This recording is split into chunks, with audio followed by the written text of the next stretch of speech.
Hello, welcome back guys to Sporaria Channels here. Today in this video, I'm going to show you a tutorial how to upload file in Terabox on iPhone. But before it, I hope you guys click subscribe and the bells button to support the channel.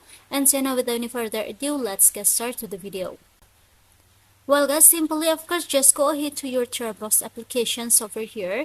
Now simply if you wanna upload files to your Terabox, just go ahead to this plus icon at the bottom. I'm gonna tap on it like this. Now we'll find out here the file options, guys. I'm gonna tap on it like this, and it will automatically go to our device files. So here, if you wanna upload it, you just have to choose the files that you wanna use. For example, here I'm gonna upload this file. I'm gonna tap on it. Now tap on this open option at the top right.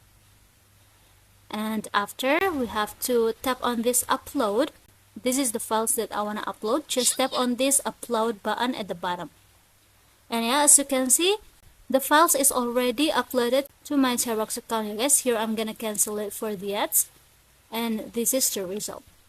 So yeah, I think it's enough guys for me how to upload files in a Terabox on iPhone. Thank you for watching this video. Don't forget to leave your like and comments below. And I'll see you soon on the next one. Goodbye.